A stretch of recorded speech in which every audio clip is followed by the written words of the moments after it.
Good morning, ladies and gentlemen, and welcome to the highlight of civilization. One correction and or clarification. A lot of people think that when I turn this on, I'm saying bum bum bum, as in B-U-M. No, it's P-U-M. Bum bum bum, bum bum. You have to get it right, otherwise the whole thing goes downhill. It's a slippery slope to not talking at all. And if you'd like to take today's experience up, and that's what it is, it's an experience. It's not a show. It's like Joe Rogan had it right. It's an experience. And your experience might include grabbing a cup or a mug or a glass, a tankard, chalice or stein, a canteen, jug or flask, a vessel of any kind. Fill it with your favorite liquid, I like coffee. And join me now for the unparalleled pleasure, the dopamine hit of the day, the thing that makes your oxytocin hum. It's called the simultaneous sip. It's famous everywhere. It's changing the world. Go.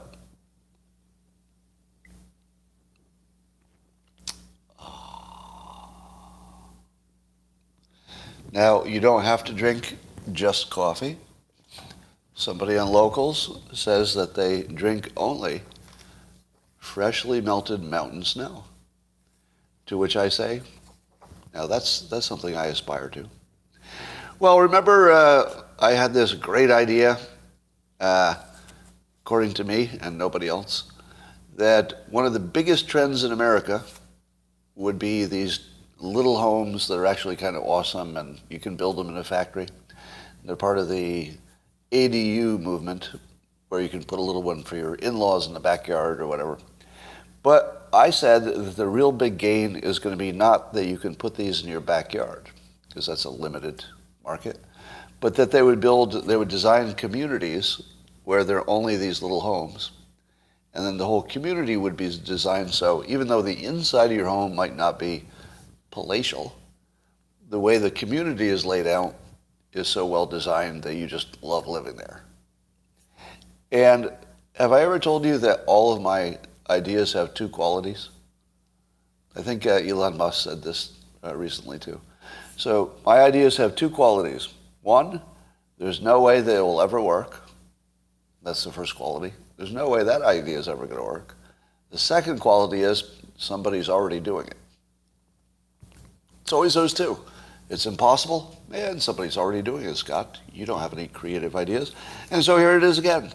So sure enough, they're in Atlanta. There's a place called, and this is not a joke, southparkcottages.com.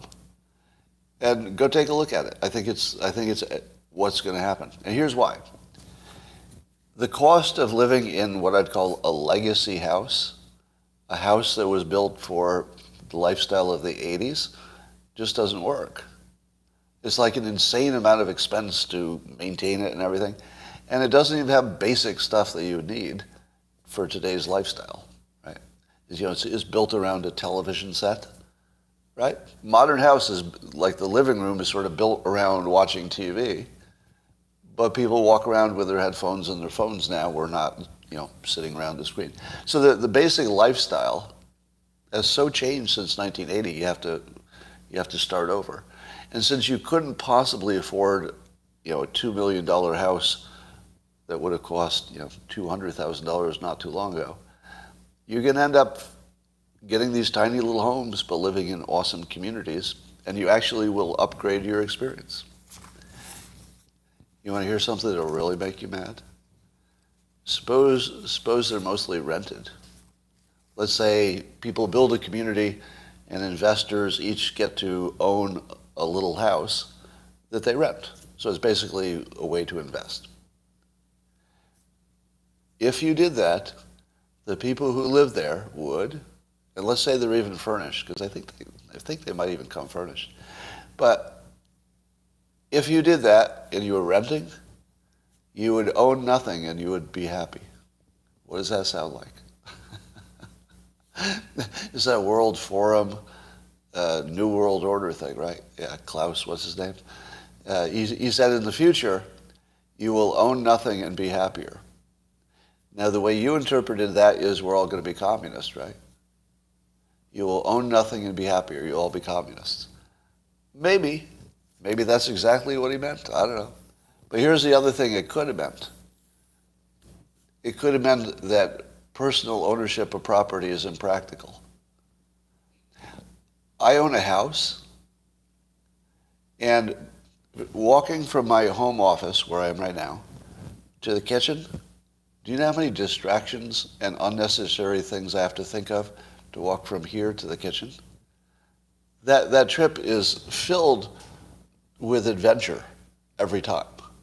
And the adventure is there's something broken, leaking, or spilled every time I make that trip. And it's just right downstairs. It's literally right below me. I just go to the stairs and walk down.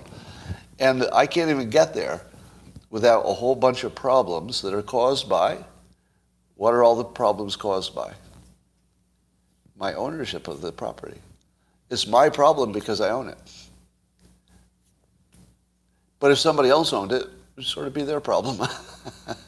So there are two trends that you should watch. One is that everything's more complicated. Have you tried to do anything lately? Have you tried to do anything? It's so complicated to do anything. Here, let me give you an example. I had silenced an alert for somebody a while ago, and I was trying to undo it. Do you know how many ways you can silence an alert on your phone now? So you try to just undo it, and you can't fucking figure it out. There's like one way on the line. You can do it on the line where they show up in your thing. You can change your focus on the iPhone. There's like a focus thing that turns off your alarm sometimes. There's also a way you can block them individually. I think there's 5 ways. Oh, but you could also turn off the physical alarm on the phone. So trying to get... Oh, and I also have my phone set so that only people in my contacts call me. So simply using my phone, just when it's just too hard. The other day, I've reached a certain age, so now I had to look into this thing called Medicare.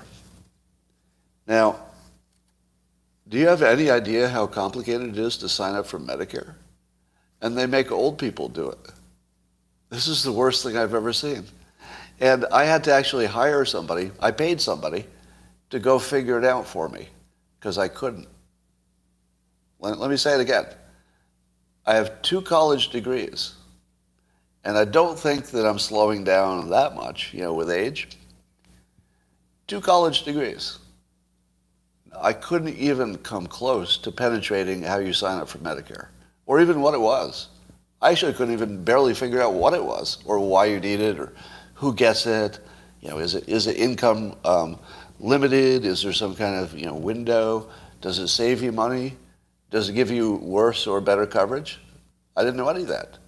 And so I actually had my bookkeeper, who is awesome and does lots of things for me, help me figure it out. And so she came back with a lot of details, and just to sign up for it, it's taken me days to collect all the things. Here are the things that I need. I need, for example, information from my first marriage, like the beginning and end dates of my first marriage, like not even my current one. Beginning and end dates of corporate, of my employment, which is complicated because at one point I set up a corporate account, but it was really the same job. How do you handle that? Because it's really 2 entities, but the same job. And so I've been working on this for days. I'm like searching through records and finding things. And so far, all I've gotten to is collecting the information. I haven't even got to the point where I have to go online and try to fill it out. Right? Now imagine that everything's like that. This is the stuff that has to get fixed. All right, let me describe to you a future city and see if you'd want to live there. It's a future city, doesn't exist. The government has one job besides defense. All right, so it's going to do your physical security and your police, but it has basically one job. It's an insurance company. It's the only one. So you get everything from your car insurance to your life insurance to your even your appliance assurance. You would insure even your appliances in your home with the government. And the governments would not tax you. No taxes. You would just pay for insurance. But you'd only pay once, and you'd never have to shop, because everybody would get the same insurance, because it'd be awesome. There'd be nothing missing. You would never have to look at your insurance. You'd never have to figure it out. You'd never have to do it yourself. But you would also never be not covered. Here's another thing. Have you ever tried to form a partnership or a corporation because you have a small business? It's really, really complicated and unnecessary. In the city of the future, everybody will have the same protection as any corporation. Do you know why? Because there's no reason not to. There never was. There's no reason that somebody who hired a lawyer and then turns himself into like an LLC, a limited liability corporation, or a corporation S Corp. There's no reason that they should be protected, and the person who didn't have the lawyer to do that is not. Just make the law that says everybody has that same protection. That's it. You could get rid of lawyers. You could just have standard contracts. Just get rid of lawyers. Every contract's the same. Right? So you can imagine starting from scratch and just say, what if we got rid of all the complication of everything? You know, all insurance and laws and all that stuff. You could do it. And home ownership is insanely complicated. Now, you might like it, and you would still have that option. But if I could get rid of all of the complications of ownership of property and my car. Do you know how many problems I have with my car right now? I think I have 3 different alerts. But getting it to the dealer, getting the right time, getting a ride back because Uber doesn't work here anymore, you know, organizing with somebody else's schedule, and then there's going to be parts and, you know, like everything. Every single thing I own is a project. I have almost no time to work because I'm just taking care of my broken shit all the time. And I don't, you know, it's not like I own that much. Like I got one house, one car, but it's all broken all the time. I just had to take my, you know, I thought I was all happy getting an e-bike until that started breaking. Anyway, simplification. In today's comic, this week, Dilbert's company decided to go into the business of making voting machines. How do you think that's going so far? I wondered if I would get canceled for this. But so the setup is that Dilbert's company decides to get into the business of making voting machines. Now, of course, you're all going to read into it that I'm really making fun of an existing company. But I'm not. I mean, I don't need to. I'm simply showing what Dilbert's company would do if they were in that business. So if you read into it anything else, that would be on you. But let me tell you what today's comic was, just so you know what kind of trouble I'm getting into. The boss is describing to his team. He says, Elbonian hackers got into our voting machine software. They deleted our secret backdoor access for rigging elections and fixed several critical security bugs. And then the boss yells, our homeland is under attack. And Dilbert looks at him and says, which side am I on? So that was the setup. Now, people are wondering if I will get canceled for this. Kind of wondering myself. Yeah, have you noticed how close I skate to cancellation? Now, I maintain that it's actually easy to not get canceled. I could prove myself wrong, but I maintain that it's very obvious what is over the line. And therefore, you can walk right up to it because it's so obvious what it would take to go over it. You just don't do that. Like, it doesn't happen on its own. You have to actually write something that's pretty bad. And I just don't do that. So I feel like I'm frustrating the people who must be looking at me to try to cancel me at this point. You know, don't you believe that there's a constituency, if you would call it that, of people who are really, really looking at me hard and saying, oh, you are so close. We are locked and loaded. If you go one more step, we gotcha. But I don't, so far. I probably will. I mean, if I had to bet on it, I'd bet against myself, I think. But here are your Gaslight reminders. This is courtesy of the Democrats. These are three things that you need to remind yourself, because if you didn't remind yourself of these on a regular basis, you would fall into the gaslighting, let's say, zone. So if you want to stay gaslit and keep up with everybody else, because that's the state of the country, there are three things that you must accept. Number one, you can conquer a superpower with bear spray and clubs. You have to hold that as true. Number two, you can know something doesn't exist by not looking for it. You must hold that as true in order to stay in your gaslight zone here. And then the most important one, every government system in the United States is corrupt and non-credible except for all 50 individual and different state voting systems. Those are A+. Now those three things you have to keep in your head as true, or else nothing else you see makes sense. Because they're sort of the tent poles of the gaslight operation. So if you don't accept those three tent poles, which are, frankly, ridiculous, you can't be part of the gaslight. Speaking of gaslighting, so there was a Biden aide on CNN who was asked, what do you say to those families who say, listen, we can't afford to pay $4.85 a gallon for gas for months, if not years. We can't afford that. What do you say to them? And the Biden advisor said, and his name is Brian Deese, Deese, D-E-E-S-E, as in Deese nuts. Deese nuts, yeah. So that's where it came from, that saying. When people say, how about these? And you say, Deese nuts. That was from Brian, actually. No, it's not true. It's not from him. Anyway, Brian Deese responded to that question by saying, quote, this is about the future of the liberal world order, and we have to stand firm. Wait, what? wait, what? And I actually had to play it back again because I thought, well, no, he didn't actually say that, did he? Now, apparently Biden has said that before. I don't know how far back, but Biden's actually used the term. Something called a liberal new world order, or no, liberal world order. The LWO, I guess. And so basically he was saying that this change toward a liberal-centric world with, I guess, climate change being addressed more aggressively, etc., that's where we're going, and that's where we want to go, and that is more important than your family eating and buying gas. And he says it directly. He's basically saying, toughen out, people, because we've got bigger fish to fry. We want to make things like we want them.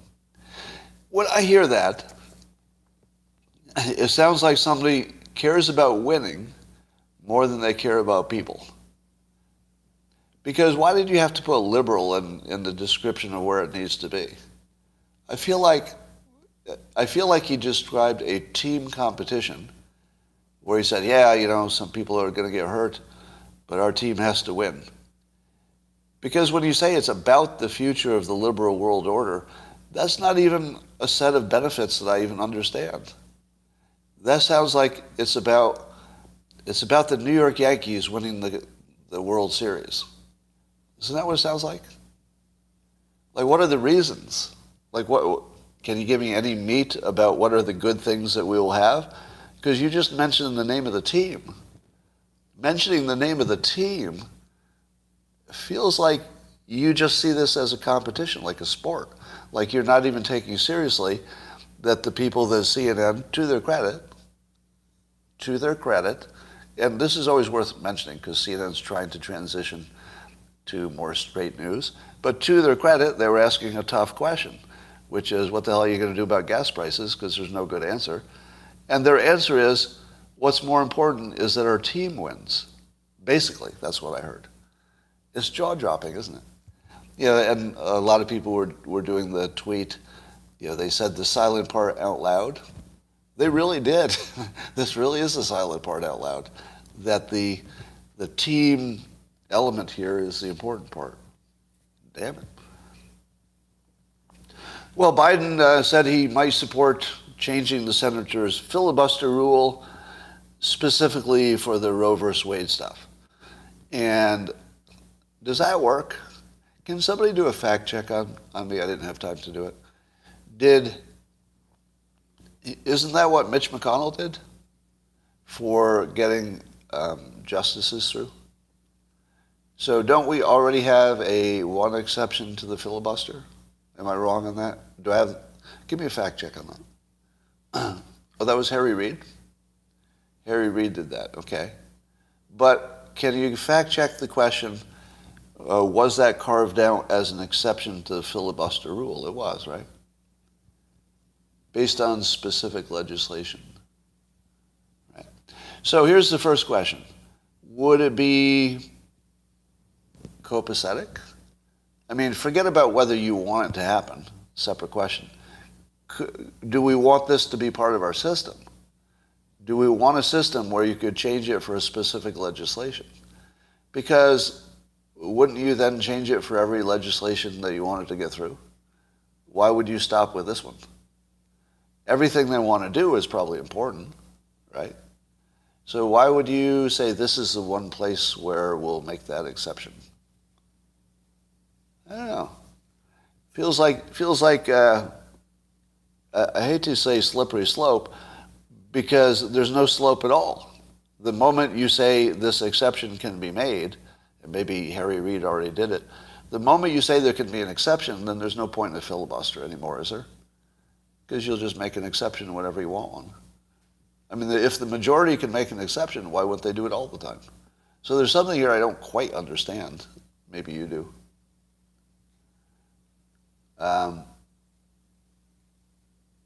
Yeah, maybe they knew it needed just to pass a budget. Yeah, you're right. All right. But here's, again, more of a theme. You could argue that changing the filibuster rule would destroy the system. Others would say it's better.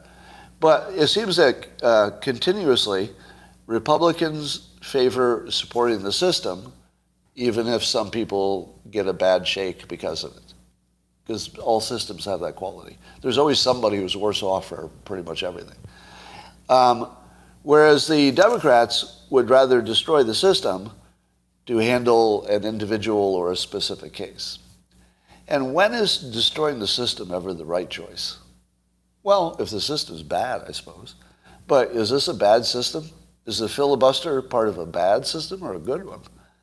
I mean, it seems like it could be a feature as often as it's a flaw. And I guess it depends if the things you like are getting stopped or not. So it's not even whether you think it's a good system, it's whether it's getting the result you like, I think. But here you see it again. This is the single biggest difference between Democrats and Republicans, in my opinion. That the Republicans consistently back the system if it's been working, right? Not if it hasn't been working.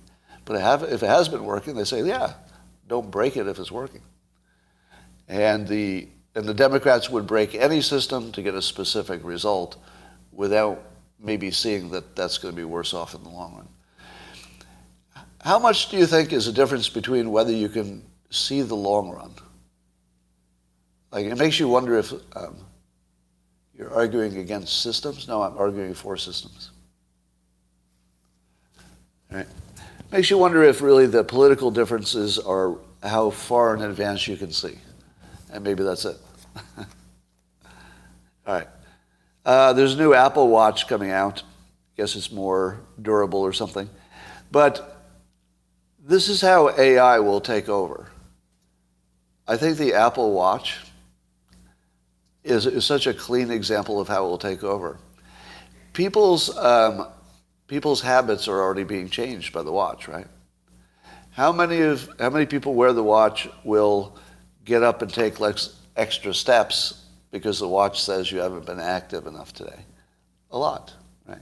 And as the watch gets smarter and smarter, and let's say it can monitor more of your bodily functions and stuff, maybe even watch what you eat. You know, at some point, you could just turn your watch toward your plate. You know, at some point, And you don't even have to tell it to do anything because it'll just be watching everything all the time. You just say, all right, here's my dinner. And then later it'll tell you you're overeating or you didn't get enough vitamin A or something.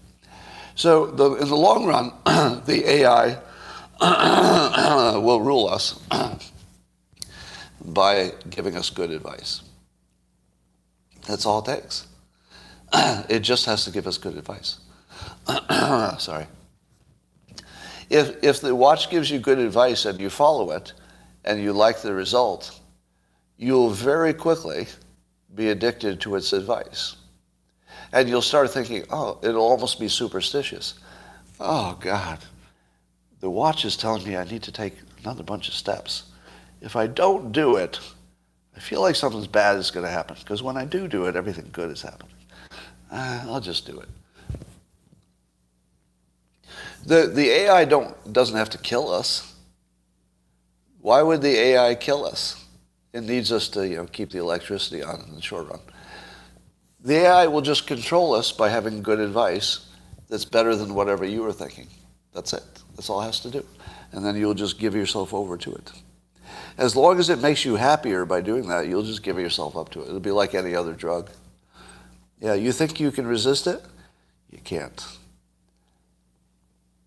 Well, we have crossed the parody crossover point.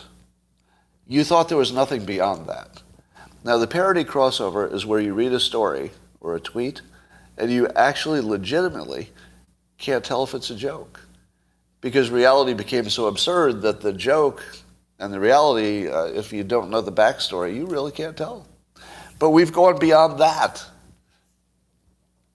There's another level beyond it. I didn't think there was. And the level beyond it is that we can't tell the difference between a thing and the opposite of the thing. It's not just that we're in two movies. We can look at one thing, like even an object or an action, and some people will think they're looking at the opposite of the thing. You need examples. Otherwise, I'm not going to be able to sell this. Right? Sounds too crazy. All right. I had a discussion with a pro-abortion citizen. I won't give you any details, but a pro-abortion citizen of the United States who was quite furious that these 9 old people on a court would be making abortion laws. And I said, well, then would you favor that maybe the people should vote and maybe the majority should rule? And she said, absolutely. This should be the people deciding, not the courts. And I said, wouldn't it be better if instead of federally, you could make it each state decide? Because if each state decides, then, some people might have different decisions, but at least you'd be living in the state where your majority was making the decisions. And she said, absolutely. That's exactly what you want. You want the states to be the ones who decide on these laws. What you don't want the Supreme Court and these, 9 people? How is this right that 9 people can make a decision for millions of women? She argued, you really need to put that to the states. Have I made my case? We literally can't tell the difference between a thing and the opposite of the thing. Most of you realize that she was arguing for the exact thing that the Supreme Court ruled, that the Supreme Court should not be making the decision. It should be put back to the states. She thought she got the opposite of what she was really mad about and was becoming like an activist.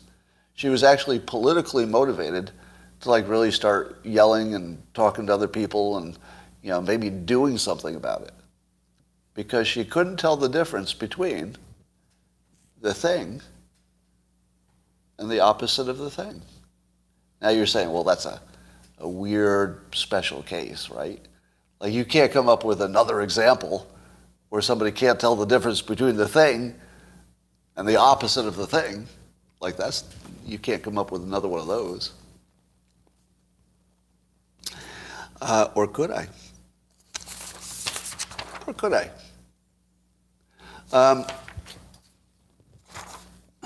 How about election integrity? we actually are under the impression that the election was good because no one checked. That's the opposite of proving the election is good. The opposite of knowing an election is good is consciously deciding not to check. That's your second example. We can't tell the difference between the thing and the literal opposite of the thing. And we're looking at the same thing. Because to me, an election in which you have decided not to audit all of the election is an election in which you definitely don't know what happened.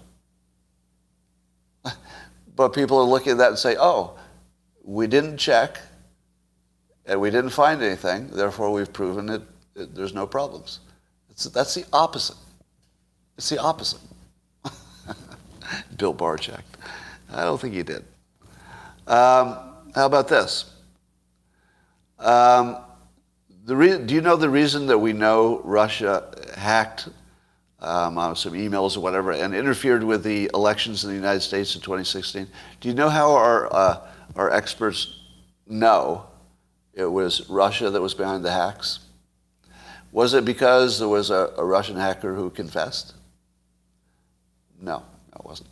It was because the people who looked into it, the experts, said that the tools that were used and the methods that were used and even the types of things that were attacked are signature, they're signature moves of Russian hackers.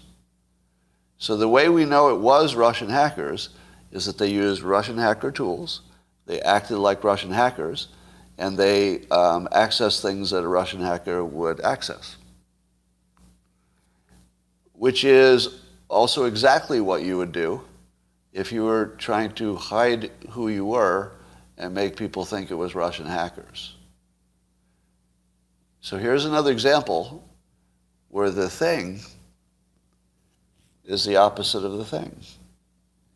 The thing is that we know it was Russian hackers because they used all of the methods of a Russian hacker. But who else would use all of the methods of a Russian hacker? Anybody who was good at it and wanted you to think it was a Russian hacker. Do you know who would be good at it and also know all the methods of a Russian hacker? The United States. Right. And other foreign intelligence agencies. But if they're trying to convince us it was the Russian foreign intelligence agencies and not the United States foreign intelligence agencies, how exactly did they do that? By showing us that the methods used were the same methods that would be used by the Russian intelligence agencies or somebody else. So if you show that the tools that were used are the same the ones that would be used by the Russians and also someone else, would that be proof that the Russians did it or the opposite? It would be proof that you couldn't tell. It's proof that you can't tell. Because if you know what Russian tools and methods are common, then you also know how to make it look like a Russian attack. You can't separate that. If you can identify it after it happened, because this is how they look, then you could have done it before the fact as a fake one because you know how they look. Have I made my case? 3 examples where we can't tell the difference between the thing and the literal opposite of the thing. That's where we're at. We can't tell the difference. You know, if I had told you before this live stream that I could give you 3 examples of that, you wouldn't have believed it. But it's here. All right. This was a funny Twitter comment from a user named Jules, just somebody on Twitter. And it was responding to somebody else who was talking about the so-called insurrection. And Jules says, quote, in a reply, "What was Trump's plan after he took over the Capitol building and hung what was building and hung like persuasion?" after he hung Mike Pence. Because, because the Democrats actually have it in their head that there was a living human being who thought he could take over the Capitol with an unarmed crowd, hang Mike Pence, and then go on to victory. And like, well, let's calm things down now. I've hung the vice president and took over the country, turned it into a dictator with my lack of firearms. And if there's anybody else I'm going to hang, Nancy Pelosi, she's probably next. I'm sure that would happen in their mind. All right. But I thought this was a serious question because I can't tell the difference between parody and reality. So when Jules says, what was Trump's plan after he took over the Capitol building and hung Mike Pence, I answered it. Because there's sort of an obvious answer to the question. Under the assumption that you had conquered the United States without using firearms with this group of protesters, the obvious thing to do would be to get that same group of protesters and send them over to Ukraine to recapture Crimea. Now, I don't think it would take more than a day. And they would suffer some casualties because, they did suffer casualties also when they conquered, or almost conquered the United States without firearms. They came so close. People, we dodged one.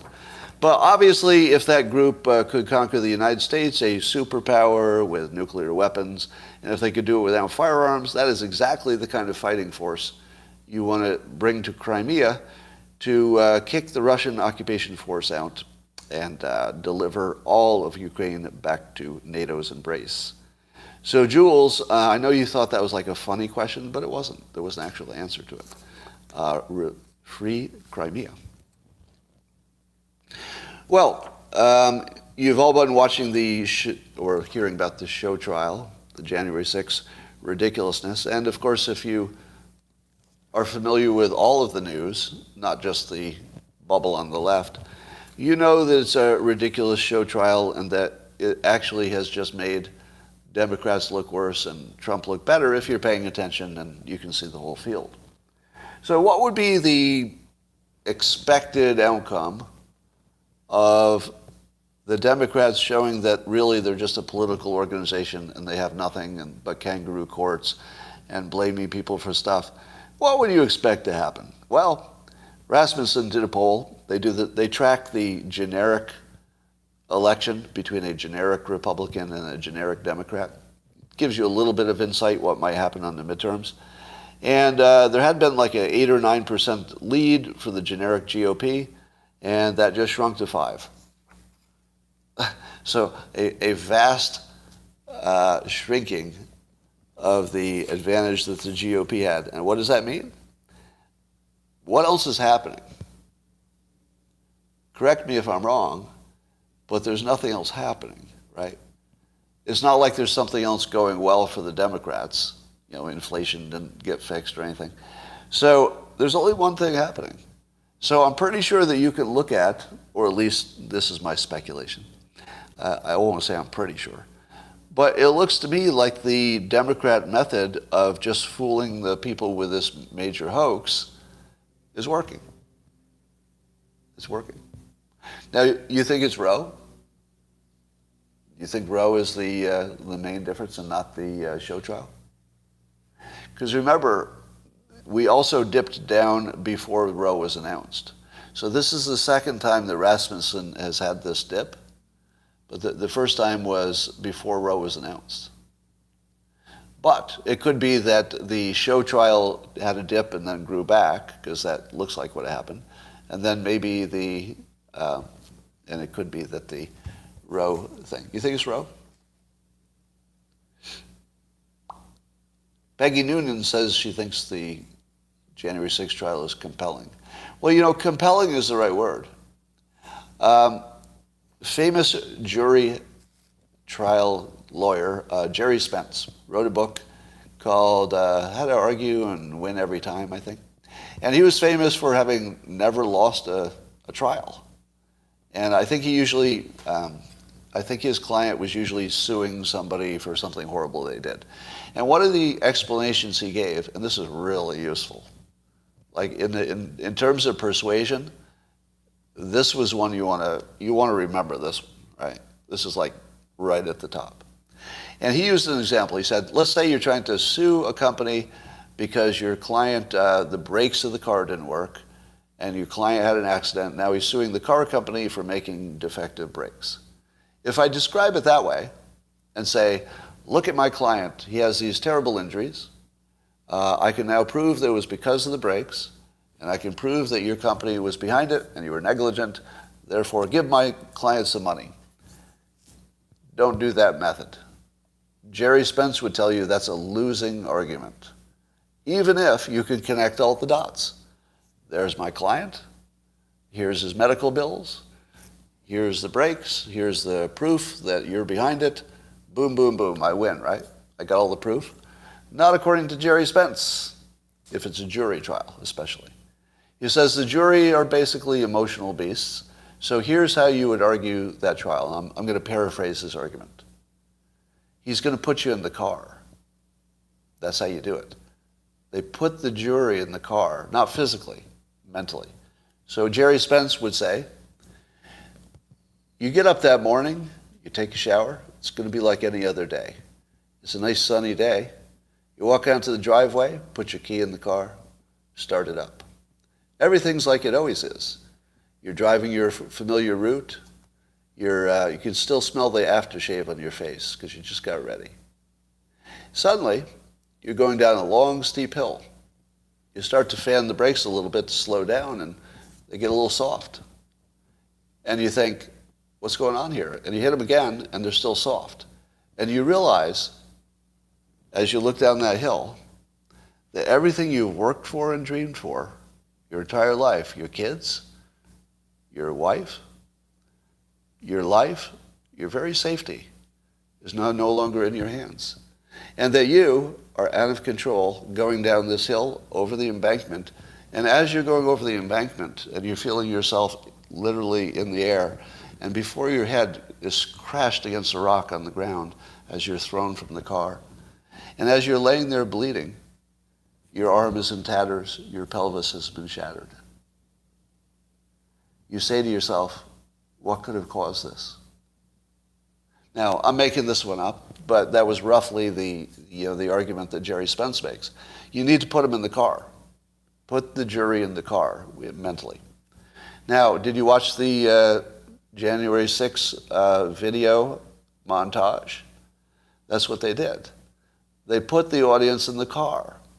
By splicing together all of the video and audio, and they put the audio of the one of the law enforcement people pleading for help. Oh, there's too many of them. We can't stop them, or something along this nature. They put you in danger. They put you in Pence's little hidden hideaway there, right? Now, why does one present it that way? Because the facts won't sell it. That's why you do it.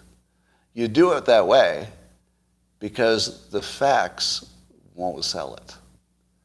If the facts won't sell it, you put them in the car. That's what the nation just did. We all got in the car, and you can't really help it. Like if they put together a good video package, or even if they just tell a good story, you can't help it. You're in the car. You know, we're empathetic by nature. So if you watch a movie, you're in the movie, right? That's why you care about the movie. It just brings you in. So when you feel yourself being manipulated so heavy-handedly, I mean, this is just, hey, everybody, we're going to manipulate you now. So sit over there, and we're just going to give you a bunch of emotional stuff and make sure that your critical thinking is completely turned off. How about it? And we all say, well, that would be interesting. Let's try that out. And then we do it. Well, here's the good news.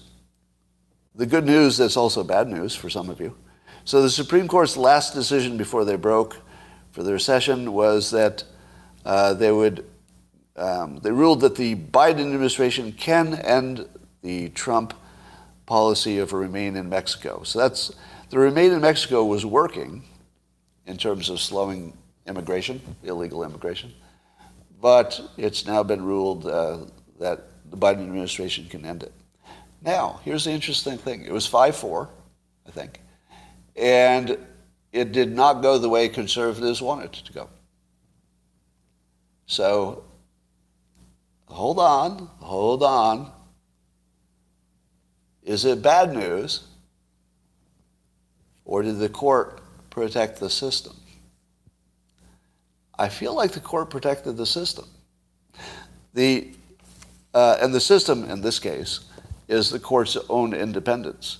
Because it was sort of brilliant that the last thing they ended on was something that goes against conservative popular opinion.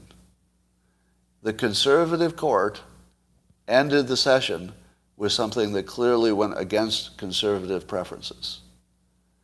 Do you think that was an accident? Do you think it was a coincidence that the one that breaks the frame is the last one? Because you always talk about the last one, right? I think that was pretty clever. So I'm going to give the Supreme Court some props for, first of all, I think they probably got the right decision.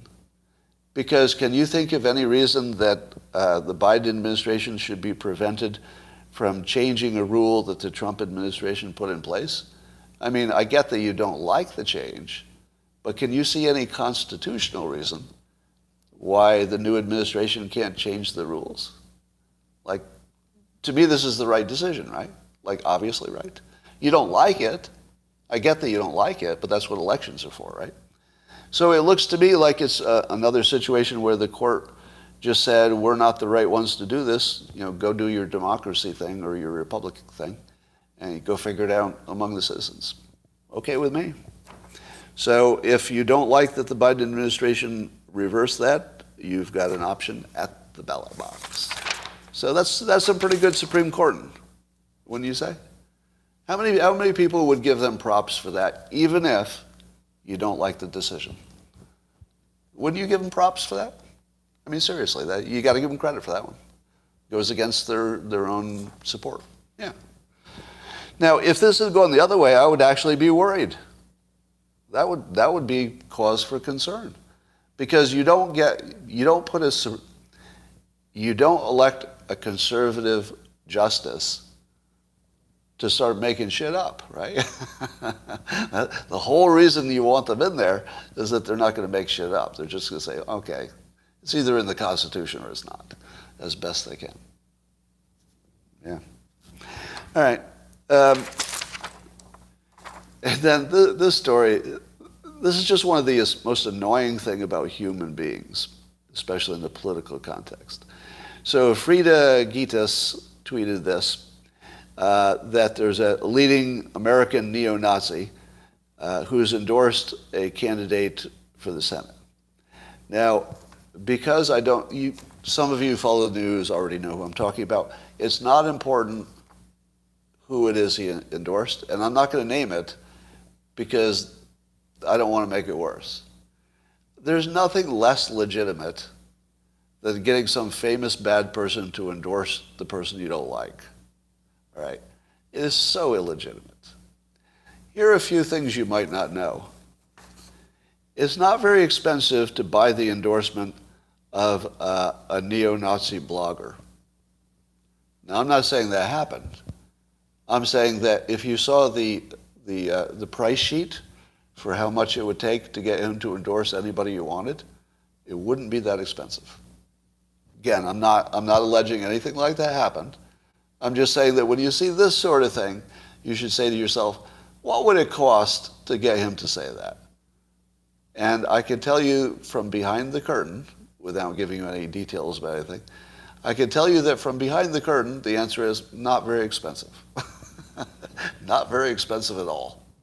And so whenever you see one of the neo-Nazi racist guys say anything or endorse anything that gets your attention, ask yourself, what's their source of income? Right? It's just a sketchy group of people. But if we're going to use this method of saying, hey, a neo-Nazi endorsed this candidate, shouldn't we use it all the time? Wouldn't you like to know which candidate has more backing by more pedophiles? Are there people who are, for example, the people who would promote dropping pedophile restrictions and laws? Is there anybody who's like an advocate for reducing pedophile laws who is also Democrat? Democrat. Do you think? Do you think you'd find any Democrats who fall in that category? And if we're going to fall into this trap of somebody you really don't like endorsed a candidate and therefore that should bother you, there's no end to that. Yeah, there's no end to the number of bad people who support other people. And you wouldn't want to change that. It acts like it's a problem, but it's not a problem you'd want to change, because here's what I want. I want all of my neo-Nazis to want low taxes. Is that wrong? I want the neo-Nazis to like low taxes. You know, they can like a candidate for whatever their reasons are. That's their business. That's not my business. But if they also like low taxes, maybe I get a candidate who likes low taxes. Just one example. And you know what's interesting about this? Suppose we took it seriously. And like one of our big things was, let's say the next presidential election. Of course, there'll be some notable neo-Nazi who supports one of the candidates. Now, I think Richard Spencer, I think he supported Democrats, right? So you've got one notable racist who is, anti-Democrat, allegedly. So what would happen if we start using this as our standard and say, oh, this really matters?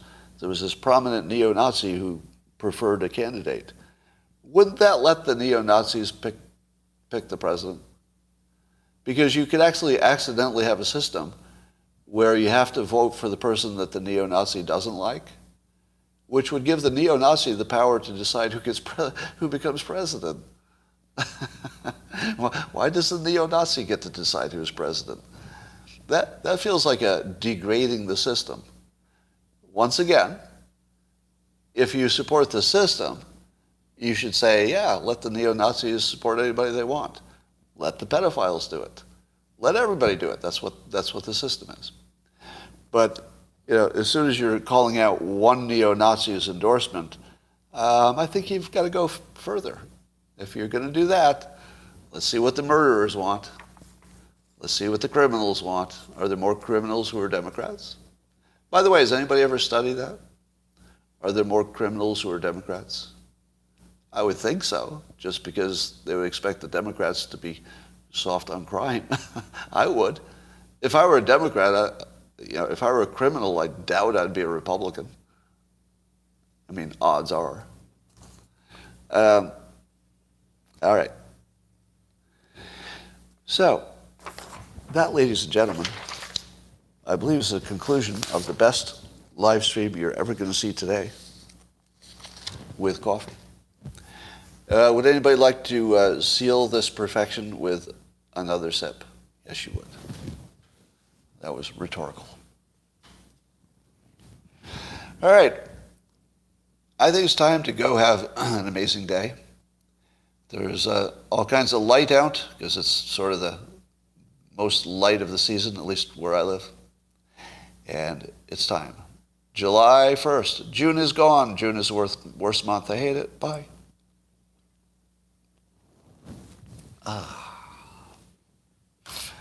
I have a theory that June is the worst month. Have I ever told you that theory, why June is the worst month? It's the month of change. Because you get into a routine during the school year. Now, this mostly affects, people who have kids. But I think even the people who have kids affect everybody else, because it's the dominant culture. So June is the time when everything that had been going smoothly turns into a special case. So suddenly, instead of driving the kids to school every day, which requires no thinking, you have to figure out where you're all going on vacation, and nobody wants to go to the same place. And it's really hard to figure out how to get there, and the flights are being canceled, and blah, blah, blah. June is when you have to make too many decisions. June is when people break up. So you get all kinds of breakups in June. Like relationships just die in June. Like I've had the worst June luck. June is a bad month for relationships. And yeah, people get married, there's all kinds of change. That's the other thing. There's a big complaint because the pandemic stopped a lot of marriages for a while, postponed them. People in their 20s and 30s are just traveling for weddings all the time and spending all their money. So everybody's stressed out because June is the month that everything changes. The weather changes, the school changes, people getting married, vacations, everything. Lots of hiring in June, is that true? Well, for summer hiring, yeah.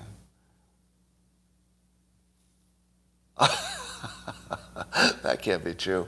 All right, here's parody and reality. You can't tell the difference. I'm looking at a comment on YouTube that July is White History Month. And when I first read it, I was like, is it? It took me a beat to realize that couldn't possibly be true. So that was good. The reason that works is that for a moment you're like, could it be? No, it couldn't be. It's impossible. According to Jesse Lee Peterson, it is. Jesse is amazing. I love him. Jesse Lee Peterson. I did an interview with him several years ago in his studio. He has the most interesting charisma that you're going to see. I don't know if you watch his show, but in person he has the warmest, like just most powerful personal charisma that just like engulfs you when you're there. It's one of the things about being a little bit famous is that I have more access to, just because of what I do. I meet other famous people, and they are different. They are different. Not all of them. I mean, I can name a lot of people, you meet them and they're exactly like everybody else. It's just they're good at their job or something. But there are other people, and Jesse Lee Peterson is one, Trump is another one, where you meet them and their charisma is truly different. Like you would know that whatever room you walked into, they're going to have an audience, right? So you can definitely tell. What was it like meeting the front desk guy at the White House? Well, I didn't really meet any front desk guys. I was sort of an invited guest, so I had assistance all the way through. Oh, I'm not up to date on Jesse. Did he get into some trouble? Actually, there wasn't a limo driver either. Yeah, I just took a cab. Well, we don't know. Okay. I love the story that Trump tried to strangle his own limo driver. That's something that only Democrats would believe. Jesse has been accused of being a closeted gay. Is that really the story? Is that the actual story? Does anybody care? Yeah, who cares? Who cares? I don't think that, probably that's the biggest misunderstanding that the left has about the right. Don't care. We're so close to being on the same page because you've got the Democrats who want to have, lots of, let's say, freedom. And then there are the right who wants lots of don't care. Sure, you can have freedom, just don't let it bother me. So, we're actually, it's weirdly, we use different words for things, but we're a lot closer. We're a lot closer to just saying, okay, let's just be Americans. It's just we can't get there. But it's so close. The difference between the left and the right, if you were willing to compromise on, can we just call ourselves Americans? It'd all be over, if you think about it. Because you never see a good conversation between the left and the right. You always see me saying, oh, they're again destroying a system to get a specific goal or outcome. But have you ever seen me have that conversation with a Democrat to say, you know, I hear what you're saying and why you would want this specific goal. But do you hear what I'm saying? That if you were to get this specific goal, the larger system would be so damaged by it that you might be unhappy in the long run that you had gotten this specific goal. You know, and can you follow the logic, and what part of it would you disagree with? Now, isn't that the conversation you want to hear? Ben Shapiro and Bill Maher. Yeah, you know, Bill Maher, he can see the whole field. With the exception of he's got some Trump derangement syndrome that I think he came by honestly, meaning that he and Trump had some actual personal issues prior to Trump being president. Right? I think they had some kind of head bashing there. So I feel as though, you know, Bill Maher is, you know, highly flexible mentally to be able to see the whole field. It's just he's got that little blind spot that seems personal. But as long as you know it, you can discount that and look at the other stuff. It's much more useful. All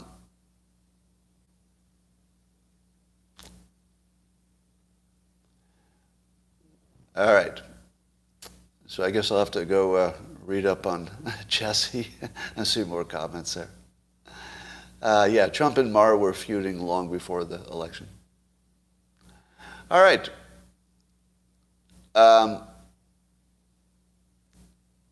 And now, I'm going to say goodbye to YouTube, and I'll see you tomorrow. Thanks for joining.